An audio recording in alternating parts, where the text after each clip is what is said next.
ये मधुर महावाक्य हैं। रिवाइज डेट है 14/12/1994। मुरली के सार में है समय संकल्प बोल द्वारा कमाई जमा करने का आधार।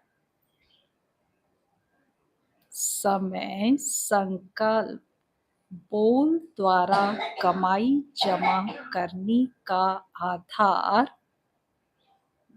कैसे समय संकल्प और बोल से कमाई जमा कर सकते हैं? क्या आधार है?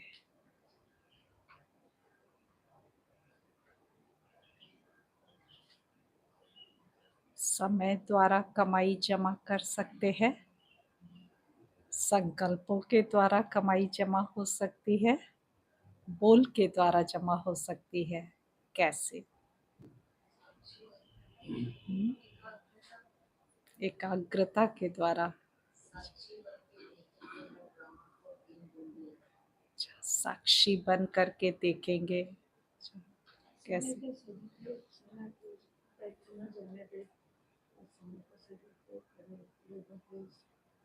अच्छा, कैसे जमा होगा?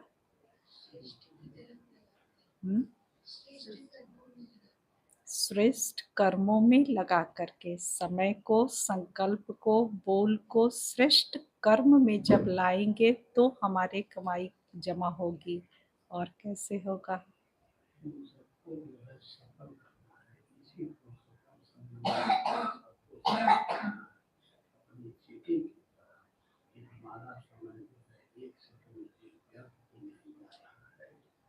अच्छा, चेकिंग करके समय को चेक करेंगे।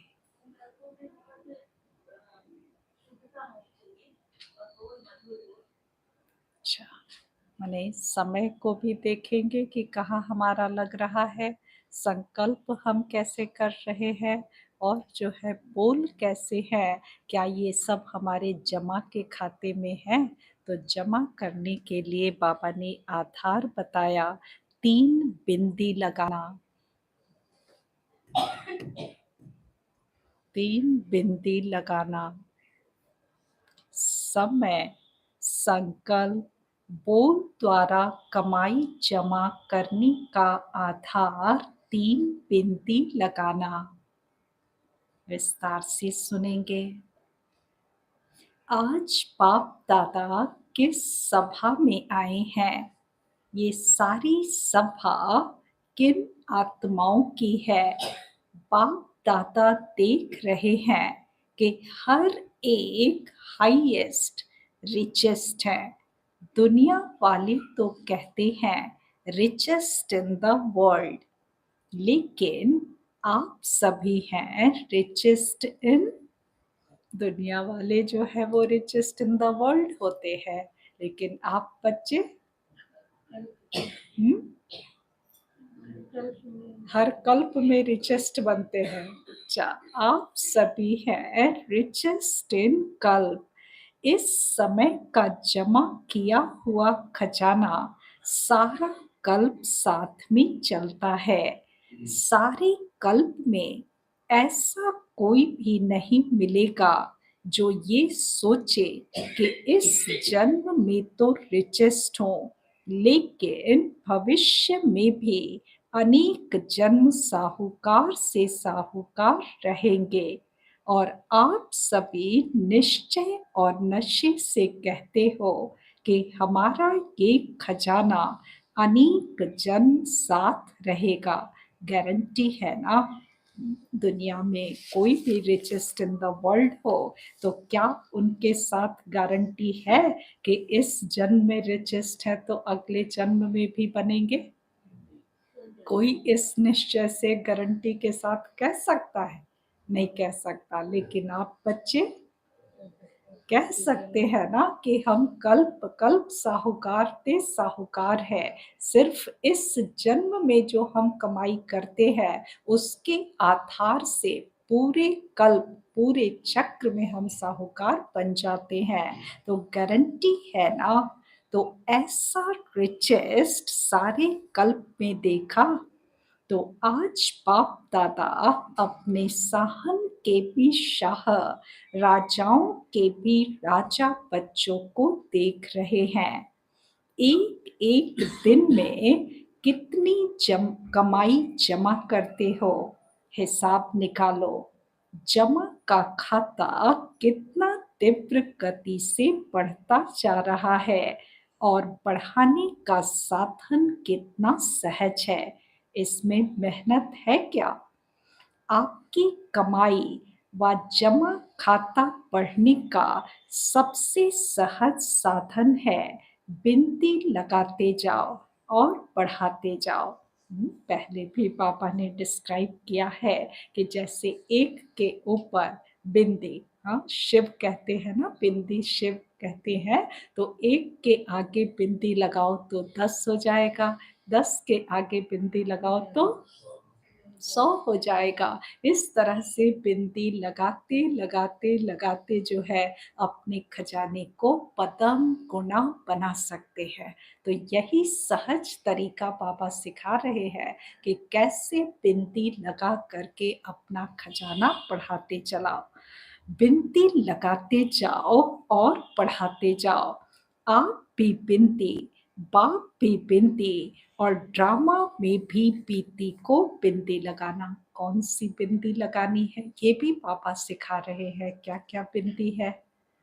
आत्मा बिंदी है, परम आत्मा बिंदी है, बाबा बिंदी है और ड्रामा में जो कुछ हुआ वो भी बिंदी है। तीनों बिंदी लगाना सहज है या मुश्किल है? सहज है, क्योंकि सहज यदि होता तो कितना पदम पदम तुरंत जो है वो लग जाता, बन जाता। आत्मा बिंदी समझना, जिस समय कोई देह भान के संस्कार जो है आपस में टक्कर में आए तो क्या सेकंड में बिंदी लगा सकते हैं? आत्मा बिंदी बन करके बिना कुछ बोले लग जाता है? नहीं लग पाता, समय लग जाता है। अच्छा, बाबा तुरंत याद आ जाए, कहीं भी ऐसी ज़रूरत हो, सर्वशक्तिवान के साथ की ज़रूरत हो और तुरंत बाबा याद आए, बिंदी याद आए, ये होता है। पहले देहधारी याद आता है। कहीं भी फंसते हैं कोई भी कार्य में तो सबसे पहले देहधारियों के संकल्प आते और जब देहधारियों से बात नहीं बनती तब जाकर के बाबा याद आता है ना? प्रैक्टिकल प्रैक्टिकल ऐसे करते हैं बच्चे, इसलिए बिंदी मुश्किल लगता। और तीसरी बिंदी जो ड्रामा की बिंदी है, अर्थात साक्षी दृष्टा बन करके ड्रामा के हर सीन को देखना, ये बिंदी लगाना, ये भी जो है बाबा कहते ब्रेक लगाने में बच्चों को देर हो जाती है।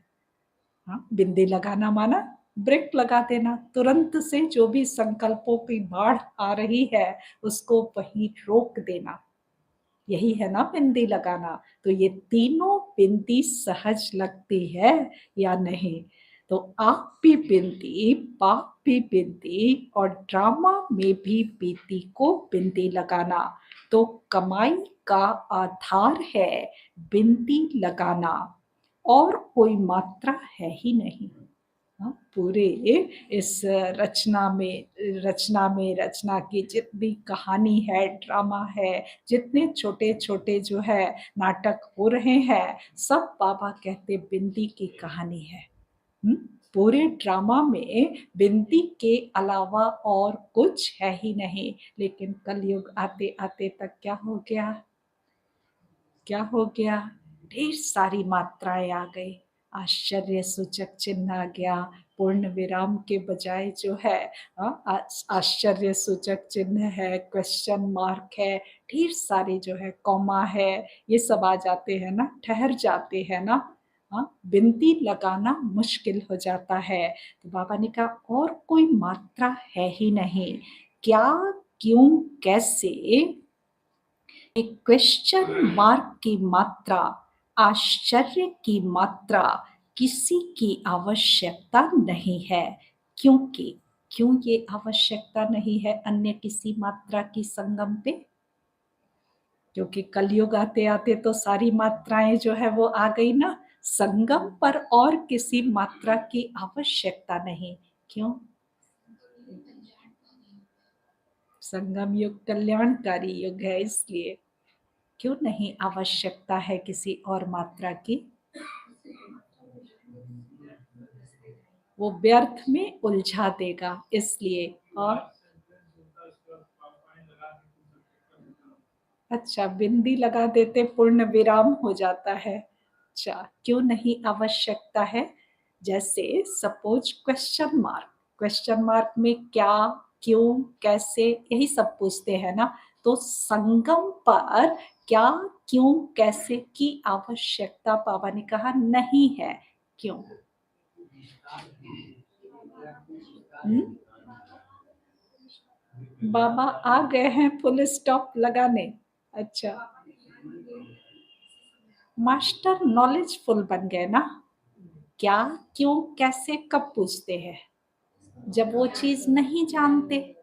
क्या, क्यों, कैसे तब पूछते हैं जब उसके बारे में पता नहीं होता। लेकिन संगम पर तो सब कुछ पता है। संगम पर सब कुछ पता है, तो क्या, क्यों, कैसे तो कर ही नहीं सकते ना।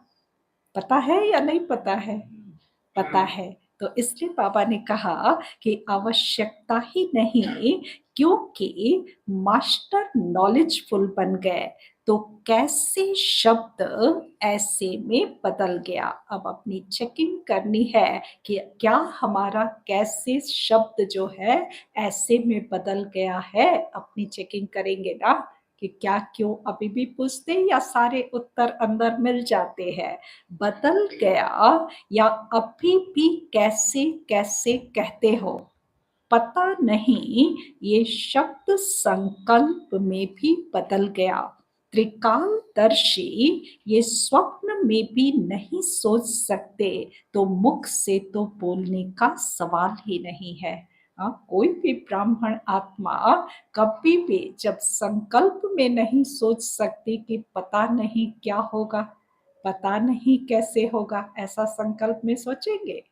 नहीं सोचेंगे। तो फिर मुख से तो बोलने की दरकार ही नहीं है ना। जब संकल्प में भी नहीं सोचेंगे पता नहीं, तो मुख से बोलने का सवाल ही नहीं है। संगम पर सारा खेल ही 3 बिंदियों का है। ये जो है हेडलाइन लिखना चाहिए कि संगम पर सारा खेल ही 3 बिंदियों का है। सबसे सहज बिनती होती है या क्वेश्चन मार्क सहज है? सबसे सहज बिनती होती है या क्वेश्चन मार्क सहज है? बिनती सहज है ना? बिनती लगाने में कितना टाइम लगता? सेकंड से भी कम। बिनती लगाना आता है कि कलम खिसक जाती है। कई बार बिनती के बजाय कलम पे लंबी लकीर खींच लेती है। बिनती लगाने से 1 सेकंड में आपके कितने खजाने बच जाते हैं। खजानों की लिस्ट तो जानते हो ना? खजानों की लिस्ट बच्चों को पता है ना? क्या-क्या खजाने हमारे पास है? सबसे पहले कौन-सा खजाना हमारे पास है? समय का खजाना।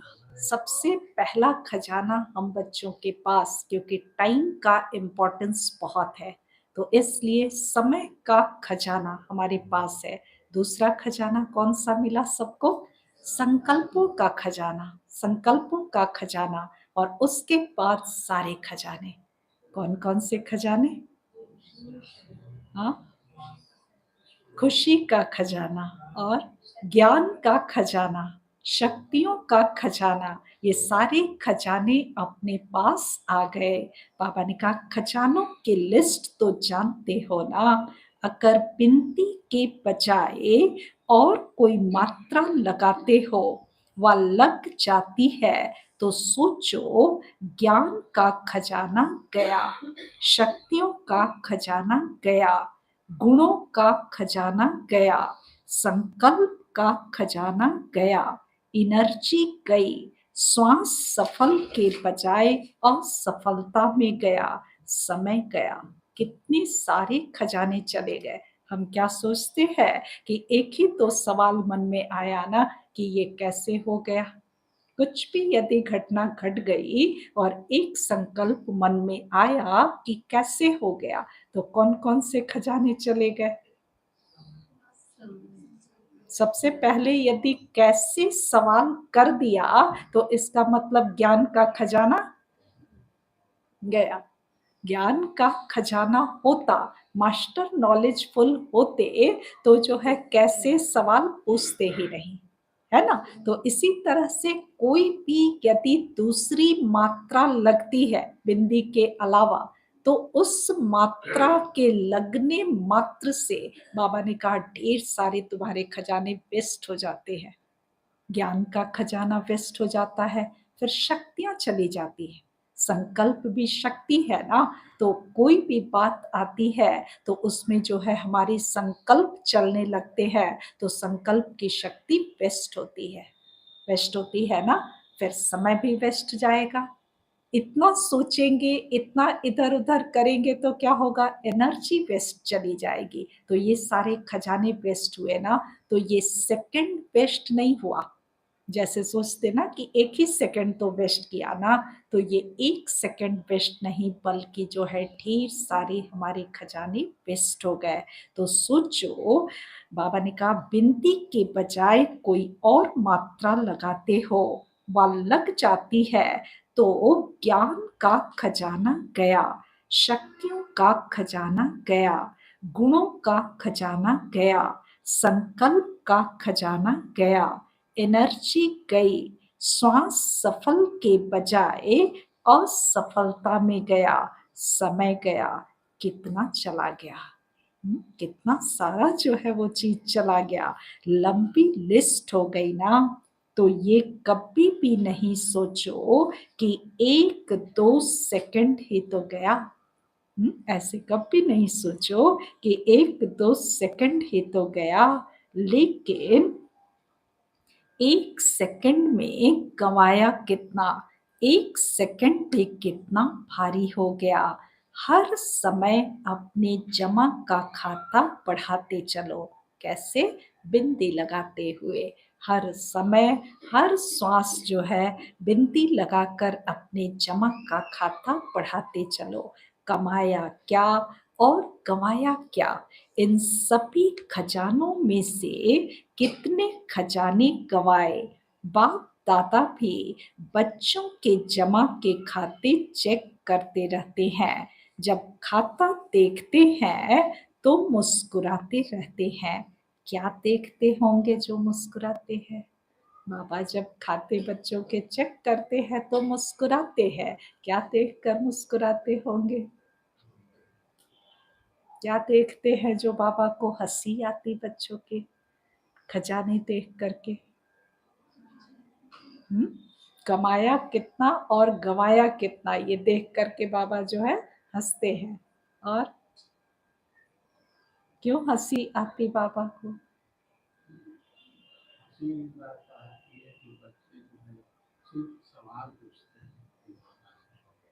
अच्छा। अच्छा, सवाल पे सवाल बच्चे पूछते जाते इसलिए बाबा मुस्कुराते हैं। अच्छा, क्या देखते होंगे जो मुस्कुराते हैं, अमृत वेले मिलन भी मनाते, रूह रेहान भी करते, वायदे भी बहुत अच्छे करते कि ये करेंगे, बहुत अच्छी-अच्छी बातें करते हैं। लेकिन चलते-चलते सारे दिन में कोई ना कोई खजाना गँवा भी देते हैं। फिर आधार क्या बनाते हैं? बाप-दादा को भी अपनी अच्छी-अच्छी बातें सुनाने लगते हैं। अगर व्यर्थ संकल्प चला, तो क्या ये जमा हुआ या गँवाया? पापा पूछते कि यदि व्यर्थ संकल्प चला, 1 सेकंड के लिए भी चला, तो ये जमा हुआ या गँवाया? तो फिर बातें क्या करते हैं, सिर्फ संकल्प में चलाना, वो तो ठीक हो जाएगा। कभी कभी बाबा ने कहा है ना कि संकल्प में यदि कुछ ऐसी माया उल्टे संकल्प लावे तो कम से कम उसको कर्म में नहीं लाना, बोल में नहीं लाना, व्यवहार में नहीं लाना। तो बच्चे भी उस बात को जो है नेगेटिवली पकड़ के रखे हुए हैं। क्या कह देते हैं, बाबा को ही सुना देते ज्ञान। क्या कहते हैं, संकल्प में ही आया है ना, कर्म तो नहीं किया है ना, ठीक कर लेंगे, संकल्प ठीक हो जाएगा, ऐसा सुनाते हैं। सिर्फ संकल्प में चलाना वो तो ठीक हो जाएगा, बात को भी दिलासे दिलाते हैं कि ठीक हो जाएगा। पुरुषार्थी है ना, संपूर्ण तो नहीं हुए हैं, हो जाएगा। तो बाप दादा कहते हैं कि ये गा गा के गीत सारे दिन में बहुत सुनते हैं, लेकिन ये भी कब तक। बाबा सुनते तो है, बच्चों की बात भी मानते कि ठीक है पुरुषार्थी है, पर पूछते हैं बाबा कब तक, कब तक पुरुषार्थी ही रहेंगे, कब तक हो जाएगा ऐसा करते रहेंगे। क्या अंत में संपूर्ण होना है कि बहुत काल के अभ्यास से बहुत काल का वर्षा पाना है। वर्षा अविनाशी चाहते हो ना, संपूर्ण वर्षा चाहते हो कि अधूरा चलेगा, और पुरुषार्थ में अधूरा पुरुषार्थ चलेगा। तो पुरुषार्थ के समय तो करेंगे, देखेंगे, बनेंगे, कर ही लेंगे, हो ही जाएगा, ये सोचते हो। और प्राप्ति के समय गे गे करेंगे, पुरुषार्थ के समय करेंगे, चलेंगे, बनेंगे, हो जाएगा, ऐसा करते तो प्राप्ति के समय भी गे गे करेंगे कि मिल जाएगा, बन जाएंगे, इतना हम जो है वो स्वर्ग में पहुंच जाएंगे, ऐसा जो है गे गे करेंगे, नहीं करेंगे। उसमें तो संपूर्ण प्राप्ति चाहिए, संपूर्ण वर्षा चाहिए। सभी लक्ष्मी नारायण बनने में हाथ उठाते हो ना, मालूम भी है कि लक्ष्मी नारायण की भी 8 गद्दियां चलेंगी, लेकिन हाथ तो लक्ष्मी नारायण में उठाते हो ना। तो लक्ष्मी नारायण का अर्थ है नंबर 1 पास विद ऑनर होना। लक्ष्मी नारायण का अर्थ बाबा ने समझाया कि नंबर 1 जो पास विद ऑनर होंगे वही लक्ष्मी नारायण बनेंगे, अर्थात गद्दी पर बैठेंगे, क्योंकि 8 ही गद्दी है ना। और सारे बच्चे जो है उसमें हाथ उठाते कि हम भी लक्ष्मी नारायण बनेंगे। राम सीता में कोई हाथ नहीं उठाता, हिम्मत अच्छी है और हिम्मत वाले को मदद भी मिलती है। सिर्फ पुरुषार्थ के समय पे जैसे बाप के आगे संकल्प करते हो वैसे ही ये बोल और कर्म में लाओ। बाप दादा ने देखा समय के खजाने का महत्व जितना रखना चाहिए उतना कई बच्चे नहीं रखते हैं। समय के खजाने का जितना इम्पोर्टेंस होना चाहिए उतना बच्चे नहीं रख पाते हैं। एक दिन का भी चार्ट चेक करें तो मेजॉरिटी का समय वेस्ट के खाते में जाता दिखाई देता है। बाबा जो है हर एक बच्चे का चार्ट पर डे का चेक करते हैं। हाँ, तो मेजॉरिटी का चार्ट बाबा ने क्या देखा, समय जो है व्यर्थ में बच्चों का चला जाता है। द्वापर काल से व्यर्थ सुनने, देखने और फिर सोचने की आदत न चाहते भी आकर्षित कर लेती है, और इसी कारण समय का खजाना वेस्ट के खाते में चला जाता है। पहले भी सुनाया कि सेकंड का भी कितना महत्व है। दूसरी बात, मेजॉरिटी व्यर्थ बोल में भी समय वेस्ट करते हैं। पहला, समय का खजाना गवाते हैं बच्चे, व्यर्थ में गवाते हैं। और दूसरा पापा ने देखा मेजॉरिटी बच्चे जो है व्यर्थ बोल में भी समय वेस्ट करते हैं। 1 घंटे के अंदर भी चेक करो कि जो भी बोल बोला हर बोल में आत्मिक भाव और शुभ भावना है। 1 घंटे में भी यदि चेक करो कि जो भी बोल हमने बोला उसमें आत्मिक भाव और शुभ भावना है। बोल से भाव और भावना दोनों अनुभव होती है। किसी को भी बोलो, कुछ भी बोलो, सिर्फ ब्राह्मणों को नहीं, किसी भी आत्मा के प्रति जो भी बोल हम उच्चारते हैं, बोलते हैं, उससे हमारी भाव और भावना का पता पड़ता कि किस भाव से हमने कहा और क्या हमारी भावना थी। बोल से भाव और भावना दोनों अनुभव होती है।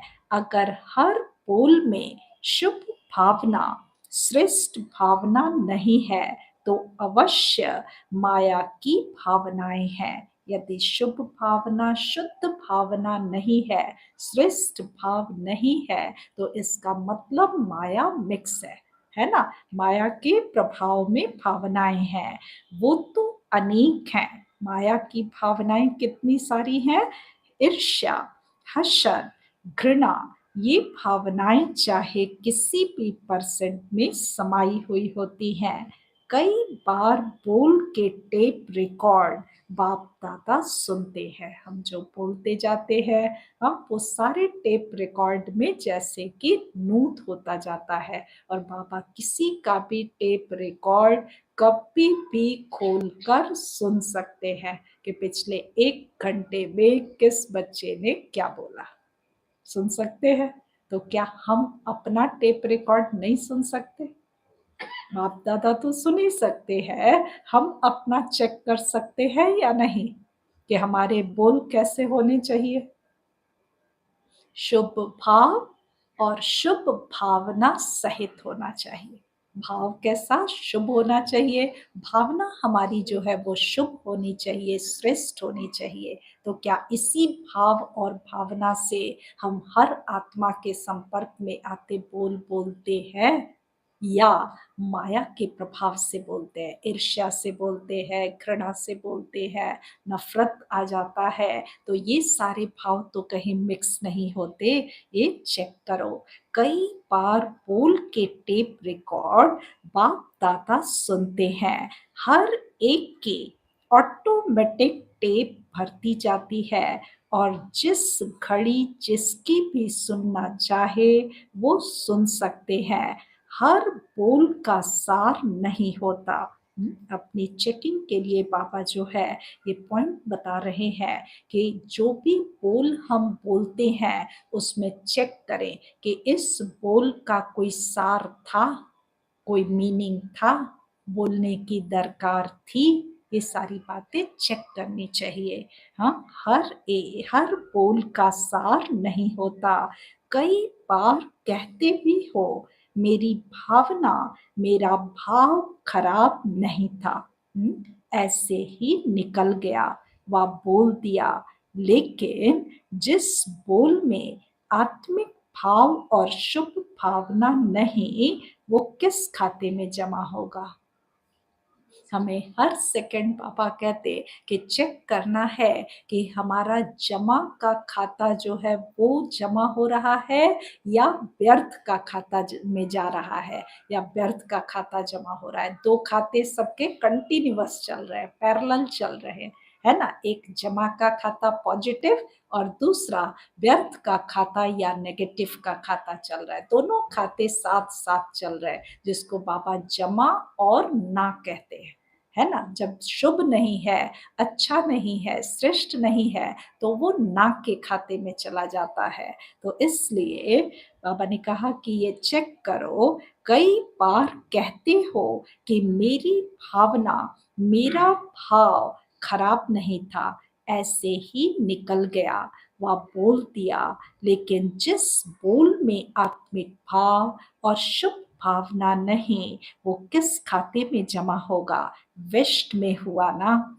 तो कमाई का खाता ज़्यादा होगा या गँवाने का खाता ज़्यादा होगा? अपने जो है टेप रिकॉर्ड को सुन कर के चेक करो कि दिन भर में कितना कमाई के खाते में गया और कितना गँवाने के खाते में गया। ये तो गँवाया ना। तो बोल में भी गंवाने का खाता ज़्यादा होता है। संकल्प में तो होता ही है, समय का खाता वेस्ट किया ही, तो बोल में भी गंवाने का खाता ज़्यादा होता है, तो बोल को भी चेक करो।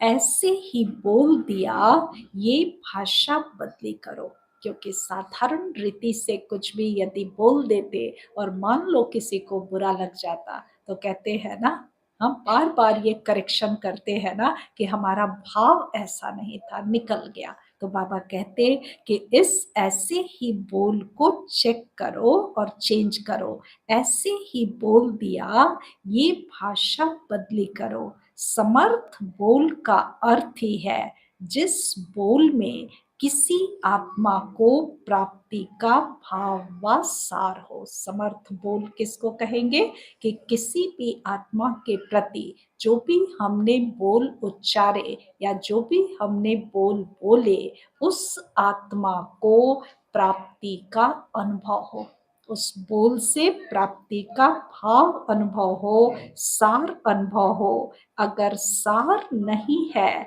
तो जमा का खाता तो नहीं होगा ना। जितना एक दिन में जमा कर सकते हो, तो बाप दादा ने देखा जितने के हिसाब से उतना नहीं है। एक दिन में बच्चे जितना जमा कर सकते, जितनी कैपेबिलिटी है, उस हिसाब से बच्चे उतना जमा नहीं कर पाते। माँ का खाता ज़्यादा जमा होता है, तो क्या करना पड़ेगा? क्या करना पड़ेगा? अपने भाव और भावना को चेंज करना पड़ेगा। लक्ष्मी नारायण तो बनना ही है ना, कि नहीं भी बने तो हर्जा नहीं। हाथ तो उठाया पर नहीं बने तो कोई बात नहीं। ऐसा ऐसा चलेगा? नहीं, बनना ही है, बनना ही है। अच्छा, कि नहीं बने तो भी हर्जा नहीं। पहले जन्म से लेकर श्रेष्ठ प्रारब्ध पानी है कि दूसरे तीसरे जन्म से शुरू करेंगे? कहाँ से शुरू करना चाहते? पहले जन्म से। पहले जन्म में नहीं आओ, दूसरे तीसरे में आओ। पसंद है?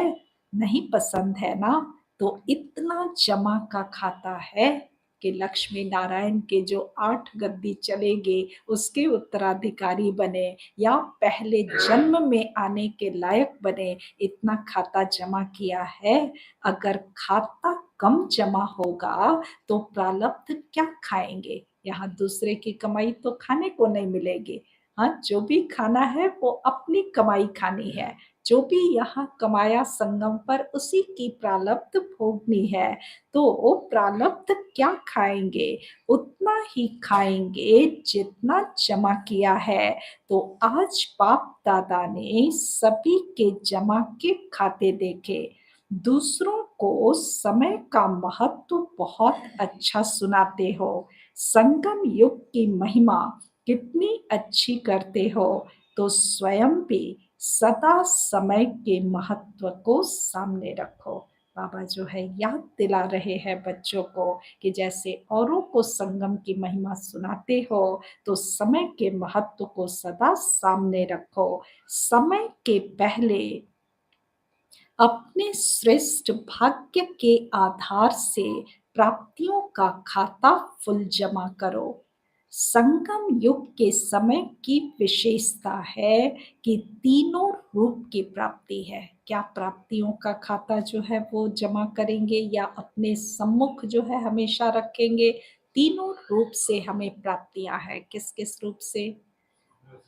बाप के रूप से प्राप्ति है, टीचर के रूप से प्राप्ति है और सतगुरु के रूप से प्राप्ति है। तो संगम युग के समय की विशेषता है कि तीनों रूप की प्राप्ति है। एक वर्षे के रूप में, पापा से बाप से वर्षे के रूप में। दूसरा, पढ़ाई को सोर्स ऑफ इनकम कहते हैं, तो पढ़ाई की प्राप्ति के आधार से।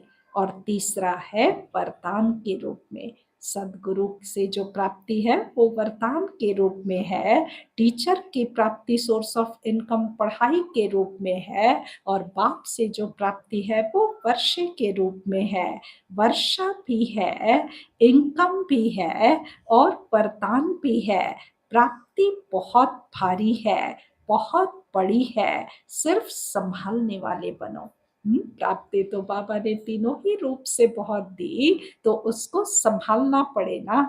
हाँ, कुछ मिले हमें और हम उसको संभाल ना पाए तो फिर उसको यूज कर सकेंगे? नहीं कर सकेंगे। तो सिर्फ संभालने वाले बनो। वर्षा भी बेहद है, इनकम भी बेहद है और वरदान भी बेहद के है। कभी सोचा था कि रोज भगवान का वरदान मिलेगा? पहले जो है कहानियां सिर्फ पढ़ते थे ना। बचपन से ढेर सारी ऐसी कहानियां पढ़ी कि कहाँ कंदराओं में, गुफाओं में जाकर के ऋषि महर्षि या कोई भी जो है कुछ प्राप्ति करने के लिए कितने लंबे समय तक बिना खाए बिना पिए जो है तपस्या किए। तो बहुत तपस्या के बाद जो है भगवान प्रसन्न होकर के बोलते हैं कि अच्छा वरदान मांगो। तो कभी सपने में भी सोचा था कि हमें घर बैठे जो है वो रोज भगवान से वरदान मिलेगा? ऐसा कभी सोचा था? थॉट में ही नहीं था। तो कभी सोचा था कि रोज भगवान का वरदान मिलेगा? इतने वरदान किसी को भी कभी भी नहीं मिल सकते। पूरे द्वापर और कलयुग में चाहे कोई कितनी भी साधना करे, किसी को कभी भी हर रोज वरदान भगवान आ करके दे, ऐसा हो नहीं सकता। लेकिन आप तो कहते हो हमारा तो अधिकार है। बच्चे क्या कहते हैं कि सदगुरु के रूप में हमारा जो है बाबा के वरदान पे अधिकार है, कहते हैं ना। और बाप के रूप में उनके वर्षे पर हमारा अधिकार है, और टीचर के रूप में जब हम देखते तो उनकी पढ़ाई पर अर्थात इस ज्ञान धन पर हमारा जो है अधिकार है। ये तीनों रूप से अधिकार जताते हो ना, जताते हैं ना सभी कि तीनों पे अधिकार है। आप तो कहते हो हमारा तो अधिकार है, वर्षे पर भी, पढ़ाई पर भी और वरदान पर भी। छोटी बात नहीं है, बहुत बड़ी बात है। तीनों ही संबंध से तीनों के ऊपर अपना अधिकार प्राप्त कर लिया ना। सभी फकुर से कहते हो ना कि बाप मेरा है। ये कहते हो क्या कि मेरा नहीं तेरा है? कभी कहते हैं क्या कि बाबा तेरा है? नहीं, मेरा बाबा कहते। हमारे लिए बाप पढ़ाने आता है, ये समझते हो ना। तो पढ़ाई पर अधिकार है ना, और वरदाता के पास वरदान है ही किसके लिए? वरदाता रोज आता है किसके लिए? वरदान देने के लिए, अपने बच्चों को वरदान देने। हर एक सोचता है कि मेरे लिए ही वरदाता बाप है, तो तीनों पर अधिकार है। कहने में तो बहुत साधारण है, इसलिए तो दुनिया वाले हंसते हैं। कहने में तो बहुत साधारण है, इसीलिए तो दुनिया वाले हंसते हैं कि हैं क्या और कहते क्या है। है क्या जो प्रैक्टिकल में अभी बच्चे हैं और बने हैं, और कहते क्या है? कहते क्या है कि भगवान के वर्षे पे हमारा अधिकार है। देवी देवता बनना ये हमारा अधिकार है। भगवान हमको आते हैं, पढ़ाते हैं। ये सारी नशे की बातें जो है सबसे जब करते हैं तो लोग हंसते हैं। क्यों हंसते हैं? क्योंकि ये सारे गुण अभी दिखाई पड़ते नहीं, देवी देवताई गुण अभी दिखाई पड़ते नहीं। तो लोग हंसते हैं कि है क्या और कहते क्या है। तो अधिकार को सदा स्मृति में रख कदम उठाओ। तो बाबा ने उसका तरीका बताया, तोड़ बताया कि जो भी हम कहते हैं वैसा बन सकते हैं, बन के दिखा सकते हैं। कोई हंसे नहीं हमारे ऊपर कि हैं क्या और कहते क्या है। तो इसके लिए क्या करो? इसके लिए क्या करो? क्या करो? बाबा ने अभी-अभी जो है बताया कि अधिकार को सदा स्मृति में रख कदम उठाओ। अधिकार जो भी हमारा अधिकार है, कहते हैं ना बाप के वर्षे के अधिकारी हैं, तो बाप के वर्षे के अधिकारी हैं का क्या मतलब? बाप का वर्षा क्या है? स्वर्ग।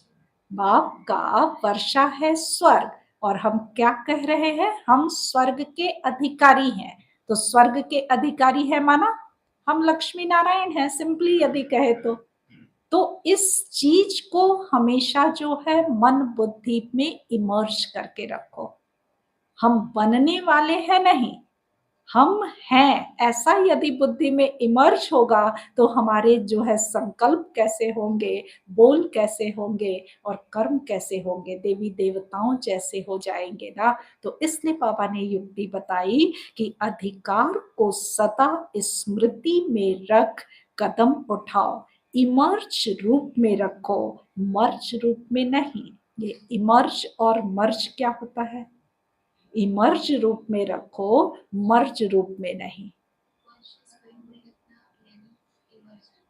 हाँ, कॉन्शियस माइंड में जब रखेंगे तो वो इमर्ज हो जाएगा, इमर्ज होगा माना कॉन्शियसली सोचना पड़ेगा। सब कॉन्शियस में तो है कि हम होनहार देवी देवताएं हैं, हम आदि सनातन देवी देवता धर्म की आत्माएं हैं। ये सब कॉन्शियस माइंड में सबके है, सभी ब्राह्मण बच्चों के सब कॉन्शियस में ये बातें हैं। लेकिन सब कॉन्शियस में जो बातें हैं वो मर्ज रूप में है, उसको इमर्ज करो, अर्थात कॉन्शियस माइंड से बार बार उसको स्मृति पटल पे लाओ, उसको बार बार सोचो कि हम ऐसा है। तो ऐसा सोचने से हमारे बोल कर्म चेंज हो जाएंगे। तो इमर्ज रूप में रखो, मर्ज रूप में नहीं।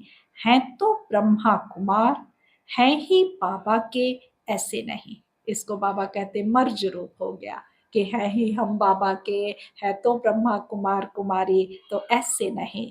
इमर्ज रूप में, मन में, बुद्धि में, कर्म में इमर्ज रखो। मन में मानस पटल पे इसको इमर्ज रखो, बुद्धि में हमेशा इमर्ज रखो और कर्म में भी ऐसा ही करो, इमर्ज रूप में रखो। मन में ये संकल्प इमर्ज हो कि मैं ये हूं। माना जैसे स्वर्ग के वर्षे के अधिकारी यदि हम कहते अपने आप को, तो बाबा ने कहा कि संकल्प में हमेशा ये याद रहे कि मैं ये हूँ, मैं ही लक्ष्मी नारायण हूँ, मैं मास्टर सर्वशक्तिवान हूँ। चाहे संगम के अपने जितने जो है वर्षे के अधिकार हैं, संगम के भी तो बाबा के प्रॉपर्टी है ना, तो संगम की भी सारी प्रॉपर्टी अपनी बुद्धि में हमेशा जो है वो मन में इमर्ज रखो। और जो है सतयुग की जो प्राप्तियां है, भविष्य की जो प्राप्तियां है, उसको भी इमर्ज फॉर्म में रखो। तो मन में ये संकल्प इमर्ज हो कि मैं ये हूँ, बुद्धि में स्मृति स्वरूप हो और कर्म में अधिकारी के निश्चय और नशे से हर कर्म हो। बुद्धि जो है स्मृति स्वरूप हो, क्योंकि बुद्धि ही विजुअलाइज करेगी। मन जो है ये सोचेगा कि मैं ये हूँ, मैं मास्टर सर्वशक्तिवान हूँ। बुद्धि फिर उसको स्मृति में लाए, अर्थात विजुअलाइज करे और कर्म में अधिकारी के निश्चय और नशे से हर कर्म हो।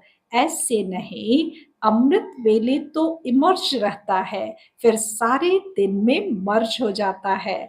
नहीं, सदा इमर्ज रूप में रहे तो जमा का खाता पढ़ाओ। हमेशा इमर्ज रूप में रहेगा तो क्या होगा? बिंदी बिंदी बिंदी लगता चला जाएगा। तो जमा का खाता पढ़ाओ, तीव्र गति से बढ़ाना, ढीला ढाला नहीं करना, क्योंकि समय आप मास्टर रचयिता के लिए रुका हुआ है।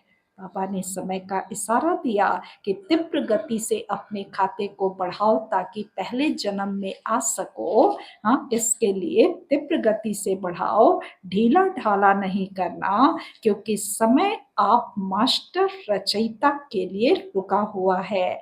अभी भी प्रकृति को ऑर्डर करे तो क्या नहीं कर सकती है। बाबा मान लो सपोज प्रकृति को ऑर्डर कर दे तो प्रकृति क्या नहीं कर सकती है, कर सकती है ना। पांचों तत्व तो तमो प्रधान है तो कुछ भी कर सकती है। अगर पांचों ही तत्व हलचल मचाना शुरू कर दे तो क्या नहीं हो सकता और कितने में हो सकता है, कितने में अर्थात पांचों तत्व जो है हलचल कितने सेकंड में मचा देंगे, 1 सेकंड में मचा देंगे। हाँ, देरी लगेगी थोड़े, कितने में हो सकता। तो समय, प्रकृति और माया विदाई लेने के लिए इंतजार कर रही है। 3 लोग जो है हमसे विदाई लेने के लिए इंतजार कर रहे हैं। हाँ, समय इंतजार कर रहा है, अर्थात कलयुग का समय तो जा ही रहा है, साथ साथ संगम का भी समय जा रहा है। तो ये विदाई लेने के लिए इंतजार कर रहा है, प्रकृति इंतजार कर रही है।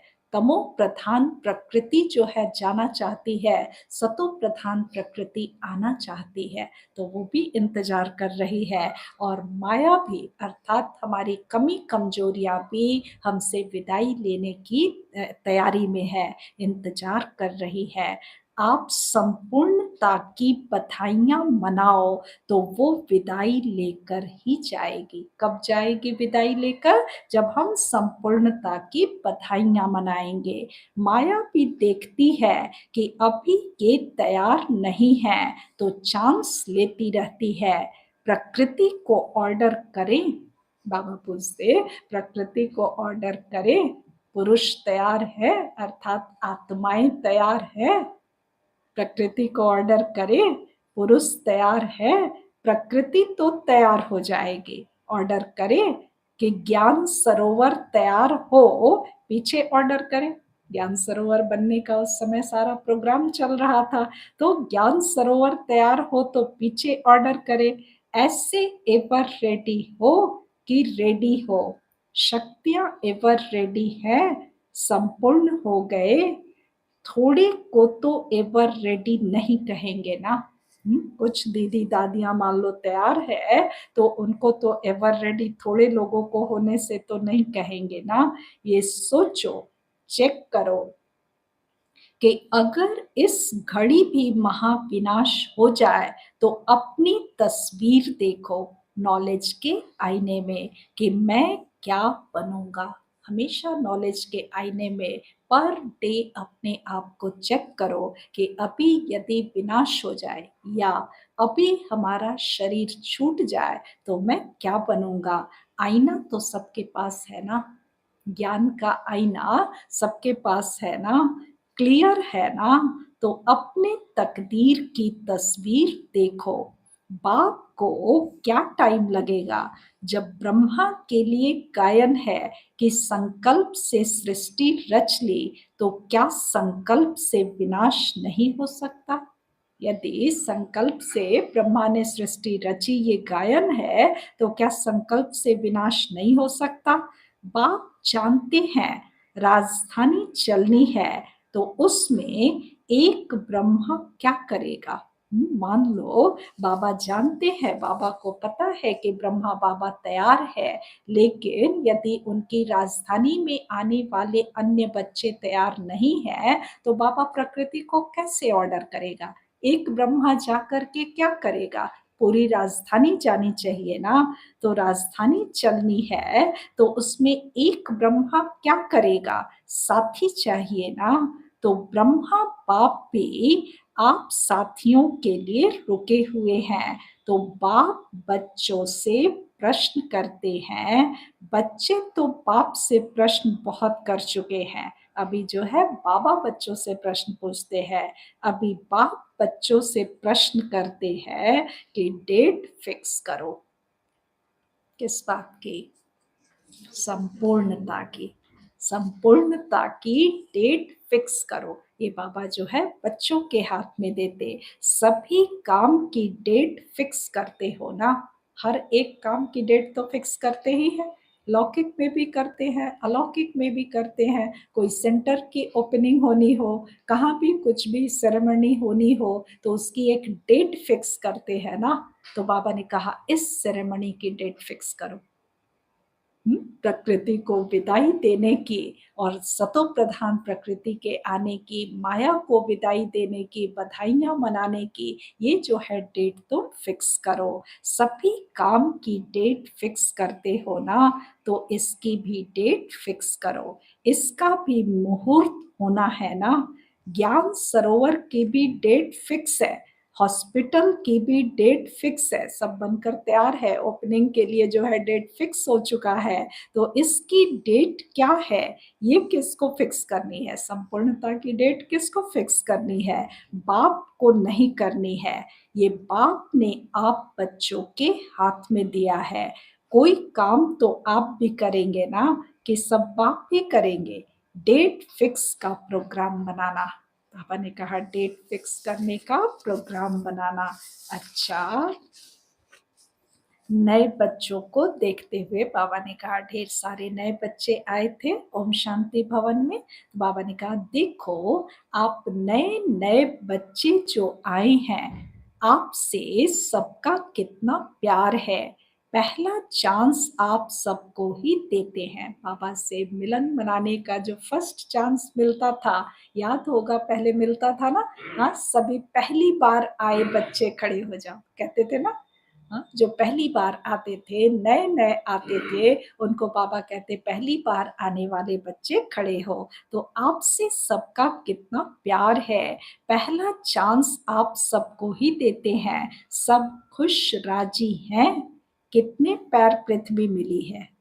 बहुत भीड़ आ गई थी। 94 के लगभग एंड की मुरली है, जिसके बाद जो है तलहटी में प्रोग्राम बनना शुरू हुआ कि अब जो है बड़े स्तर पे बाबा से मिलन मनाएंगे। तो इस तरह से ये समय था जब बहुत भीड़ होती थी। बाबा ने पूछा कितने पैर पृथ्वी मिली, 2 पैर या 3 पैर। कहते बाबा ना कि 3 पैर पृथ्वी के भगवान को भी नहीं देते। हाँ, तो वो बच्चों को कितना पैर मिला, तो किसी ने बोल दिया 2 पैर। 2 पैर मिली है, माना कम जगह मिली है। तो पैर में भी राजी होना, तकलीफ तो नहीं है ना, खाना पीना तो अच्छा मिल रहा है ना। मेले में ऐसी पालना और कोई की हो ही नहीं सकती। दुनिया के किसी भी मेले में चले जाओ और मधुबन के मेले में जाओ, बाप दादा के साथ मिलन मनाने के मेले में जाओ, दोनों में क्या डिफरेंस है ये सभी समझते होंगे। मेले में कोई ठिकाना होता है, कितनी मुश्किल होती है, कितनी भगदड़ होती है, खाने को नहीं मिलता है। तो बाबा कहते हैं यहाँ तो सब कुछ मिल रहा है ना। तो मेले में ऐसी पालना और कोई की हो ही नहीं सकती। मेले देखे हैं ना, ऐसा ब्रह्मा भोजन, ऐसा परमात्मा परिवार कहाँ मिलता है। सर्दी लगती है। दिसंबर के महीने का बाबा जो है मिलन मनाने आए हैं। तो बाबा ने पूछा सर्दी लगती है, मौसम की भी मिठाई होती है।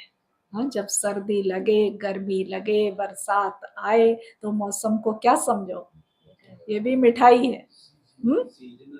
सीजनल मिठाई है। अच्छा, सीजनल फ्रूट्स तो सुना था, सीजनल मिठाई भी होती है। अच्छा, बाबा ने कहा मौसम की भी मिठाई होती है ना, तो ये सर्दी भी मौसम की मिठाई है। मिठाई तो खानी चाहिए ना। सबको शॉलों की सौगात तो मिलती है ना, सभी बच्चे को शॉल मिलता है बाप दादा की तरफ से। तो कोई मेले में ऐसी सौगात मिलती है, कहाँ भी कोई भी मेले में जाओ तो इस तरह से इतना जो है वो ले दे करके विदा किया जाता है कहीं भी नहीं होते। हाँ, खाली होकर आते हैं। और यही क्या करते हैं, पॉकेट खाली करके आते हैं, खाने पीने मेला देखने में सारा जो है खाली कर देते हैं और बाबा भर के भेजते हैं। अच्छा, नयों की दिल पूरी हुई, मधुबन देख लिया ना। पहले स्वप्न में था, अभी साकार में हो गया।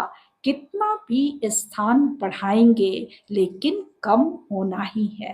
बाबा ने कहा चाहे हम कितना भी स्थान बड़ा कर दें, बाबा के घर जो है वो पूरा भर ही जाना है, स्थान कम हो ही जाना है। क्यों? क्यों स्थान कम हो जाना है? हाँ?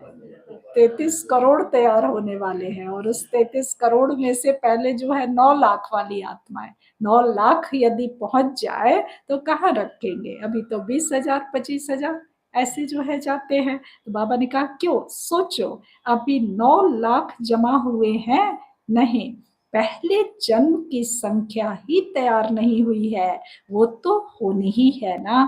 कितने मकान बनाएंगे, कितने ज्ञान सरोवर बनाएंगे। सभी कहते हैं संख्या बढ़ाओ। सभी कहते हैं संख्या बढ़ाओ, माना जो है दीदियाँ हर सेंटर पे कहती है ना, वहां से आता है, संख्या आता है कि आप अपने जोन से जो है 500 लोग को लेके आना। तो दीदियाँ क्या कहती है? संख्या बढ़ाओ, संख्या हमें और दीजिए, क्योंकि बच्चे बहुत सारे हैं मिलने के लिए। तो सभी कहते हैं संख्या बढ़ाओ। जितना संख्या बढ़ाएंगे उतनी संख्या दूसरे वर्ष और हो जाएगी। तो क्या करेंगे? संख्या दे दी, मान लो 10,000 की व्यवस्था कर दी तो अगले साल 20,000 पहुंच जाएंगे। फिर क्या करेंगे? हाँ, जितना मिले उतने में राजी रहो।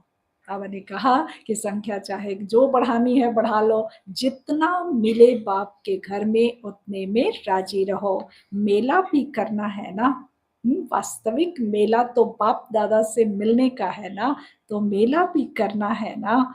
तलहटी में ब्राह्मणों का विशाल संगठन होना है। हाँ, दीदी दादियों ने बताया कि तलहटी में, अर्थात अभी जहाँ जाकर के बाबा से मिलते हैं शांति वन में, तो तलहटी में ब्राह्मणों का विशाल संगठन होना है। ये तो मेले में आने नहीं है, ये तो आ गए। बाबा ने कहा डबल विदेशियों के लिए विशेष तौर पे कहा कि उतनी भीड़ में जो है डबल विदेशी कहाँ आएंगे, लेकिन आज तो जो है डबल विदेशी भी वहां भी पहुंच जाते हैं। तो ये तो आ गए। दूसरों के लिए इतना बड़ा मेला पसंद है, 10,000 सोएंगे, भीड़ नहीं हो जाएगी। ये तो समझते हैं हमको तो चांस मिलना नहीं है। इंतजार की घड़ियां भी प्यारी होती हैं। 1 साल के बाद जाना है, ये इंतजार होता है ना। तो इंतजार में पुरुषार्थ कितना अच्छा चलता है, और जब होकर चले जाएंगे तो 1 साल तक बच्चे जो है इंतजार करते हैं, चाहे नए बच्चे हो, विदेशी बच्चे हो, साल में एक ही बार टर्न मिलता है ना। तो बच्चे जो है 1 साल तक इंतजार करते, बाबा से मिलना है, मधुबन जाना है करते हैं ना।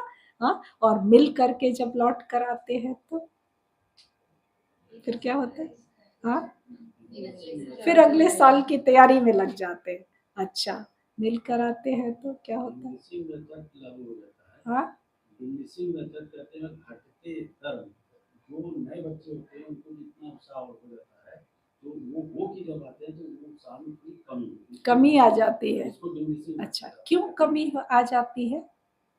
क्यों कमी आ जाती है? हाँ,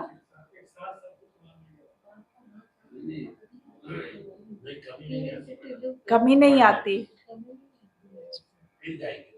फिर जाएंगे ऐसा आता है। अच्छा, बाबा जो है सबको देख करके सबका एक कॉमन सा रिजल्ट भी निकालते हैं, देखते हैं कि बहुत से बच्चे यदि कच्चे बच्चे को ले जाएंगे ना, यही जो है यहाँ का नियम शुरू से रहा है कि कम से कम 1 साल तक मुरली अच्छे से सुनो, धारणाओं में चलो, पवित्रता की धारणा करो, फिर जो है वो मधुबन चलो, तब जाकर के अनुभूतियां होंगी।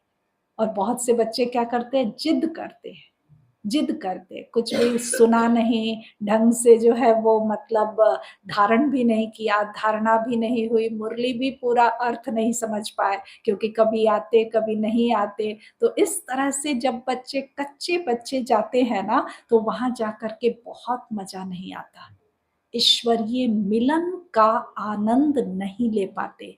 तो ऐसे बच्चे जब लौट करके आते हैं तो बाबा कहते कि वो पत्थर बुद्धि हो जाते हैं, है ना। फिर उनको उतना जो है वो समझ नहीं आता, तो युद्ध चलने लगता। आंतरिक युद्ध होने लगता कि सोचा क्या था, क्या-क्या मिला। तो फिर भौतिक प्राप्तियाँ फिर याद करते हैं। फिर वैसे बच्चे जो है भौतिक प्राप्तियाँ याद करते और भौतिक प्राप्तियाँ याद करते-करते फिर 1 साल जो है वो मेहनत करेंगे, पुराने होंगे, तो अनुभव होने लगेगा, है ना? तो इसीलिए हमेशा निश्चय बुद्धिपन करके ही मत बन जाना चाहिए।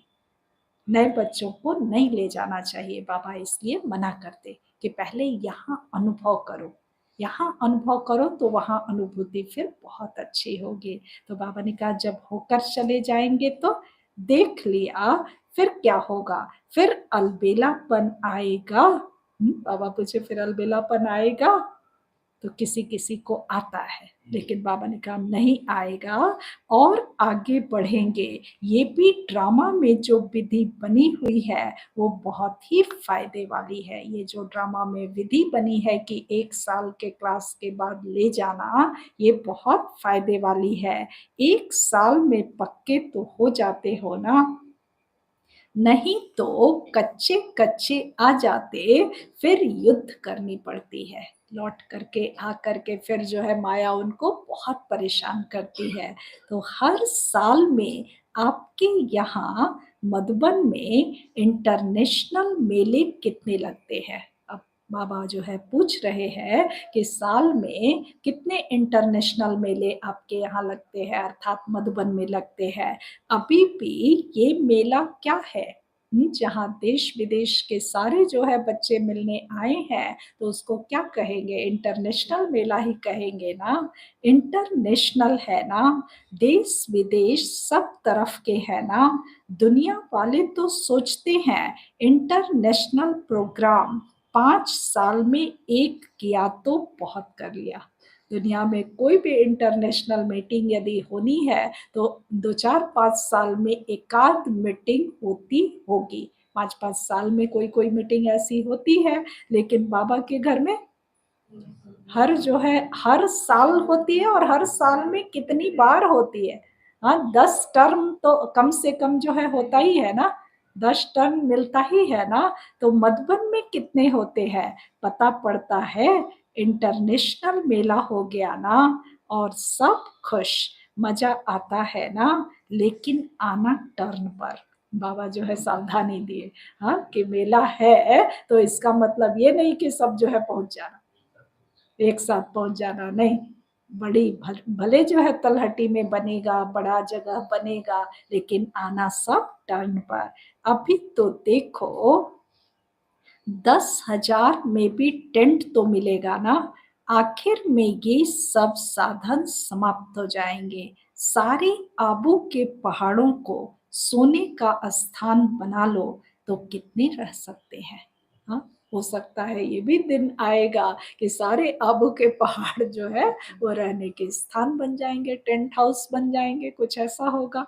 अच्छा, चारों ओर के हाईएस्ट और रिचेस्ट श्रेष्ठ आत्माओं को, हर खजानों के मालिक संपन्न आत्माओं को, सदा स्वयं को एवर रेडी बनाने वाले तीव्र पुरुषार्थी आत्माओं को, सदा समय संकल्प बोल द्वारा श्रेष्ठ कमाई का खाता जमा करने वाले अति समीप आत्माओं को बाप दादा का याद प्यार और नमस्ते।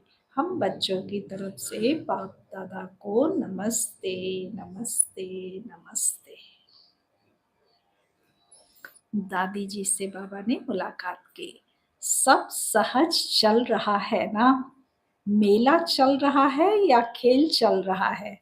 संतुष्टता का खेल चल रहा है। संतुष्ट करने वाले संतुष्ट करते हैं और संतुष्ट होने वाले संतुष्ट होते हैं। ये संतुष्टता का खेल सभी को प्यारा लगता है ना? और सब ठीक है ना? तो दादी ने सुनाया कि तलहटी में 2 टर्न का सोचा है। तो बाबा ने कहा पहले लिस्ट देखो, पीछे 2 बारी भी होगा तो कोई बात नहीं। बाप बच्चों की सब आशाएं पूर्ण करता है।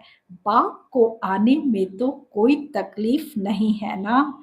चाहे मधुबन पांडव भवन में आए, चाहे तलहटी में आए, उनको आने में कोई तकलीफ नहीं है। तकलीफ तो बच्चों को है, लेकिन वो तकलीफ नहीं लगती। जब बच्चे हिम्मत रखते हैं कि हमारे लिए तकलीफ नहीं है, मनोरंजन है, तो बाप को तो तन में ही आना है ना। बस बाबा को कितनी जगह चाहिए? भ्रिकुटी चाहिए, हाँ, दादी की भ्रिकुटी चाहिए। बस संगम पर करना ही क्या है? मेला और खेला। संगम पे क्या करना है? मेला और खेला। मेला माना हमेशा हमेशा हर संकल्प में बाबा से मिलन मनाना। मेला करना है और खेला। खेला क्या? खेला क्या? सेवा। खेला बच्चों का क्या है? सेवा है ना। हाँ, बाबा ने कहा मेला और खेला। सेवा है खेल।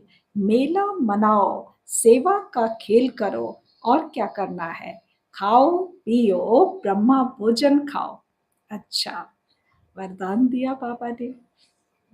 बाबा शब्द की डायमंड की, बाबा शब्द की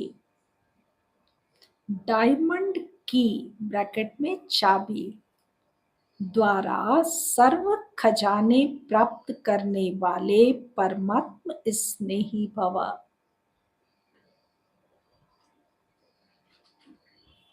बाबा शब्द के डायमंड की चाबी द्वारा सर्व खजाने प्राप्त करने वाले परमात्म स्नेही भव। स्पष्टीकरण है, जो परमात्म स्नेही बच्चे हैं, जो परमात्म स्नेही बच्चे हैं, उन्हें उन्हें बाप दादा एक डायमंड शब्द के, उन्हें बाप दादा एक डायमंड शब्द के बहुत बढ़िया सौगात देते हैं। बहुत बढ़िया सौगात देते हैं। वह शब्द है, वह शब्द है, क्या है? डायमंड की मेरा बाबा या बाबा। वह शब्द है बाबा। इस चाबी को सदा साथ रखो। इस चाबी को सदा साथ रखो, तो सर्व खजानों की प्राप्ति हो जाएगी। तो सर्व खजानों की प्राप्ति हो जाएगी। इस चाबी की, इस चाबी की, अब चाबी मिली है, डायमंड की मिली है, तो चाबी कैसे रखते हैं? चाबी कैसे रखते हैं? अच्छा, संभाल संभाल करके रखने के लिए चाबी का क्या करते हैं? रिंग लगा देते हैं। हाँ, की चेन में लगा करके रखते हैं। अच्छा, तो बाबा शब्द जो है वो डायमंड चाबी मिला, तो बाबा को कौन से की चेन में बांध के रखेंगे? हाँ, बाबा को कौन से की चेन में बांधेंगे? हाँ, मैं बाबा का बाबा मेरा, याद के चेन में। अच्छा, कैसे बांधेंगे? याद की चाबी से। चाबी तो बाबा है, चाबी जो है वो बाबा शब्द है। अब उसको की चेन लगाना है। हाँ, श्वासों, प्रेम और स्नेह के की चेन में सब अपना डिफरेंट डिफरेंट की चेन लगाएंगे। चलो, बाबा ने कहा इस चाबी की चेन है, की चेन है सदा सर्व संबंधों से, सदा सर्व संबंधों से स्मृति स्वरूप रहना। सदा सर्व संबंधों से स्मृति स्वरूप रहना। साथ साथ साथ साथ प्रतिज्ञा के कंगन, प्रतिज्ञा के कंगन और सर्व गुणों के श्रृंगार से सजे सजाए रहो, और सर्व गुणों के श्रृंगार से सजे सजाए रहो। तब विश्व के आगे फरिश्ते रूप, तब विश्व के आगे फरिश्ते रूप व देव रूप में प्रख्यात होंगे, व देव रूप में प्रख्यात होंगे। स्लोगन है, बीती को पास करके, बीती को पास करके बाप दादा के पास, ब्रैकेट में है समीप, बाप दादा के पास रहो तो पास विद ऑनर बन जाएंगे।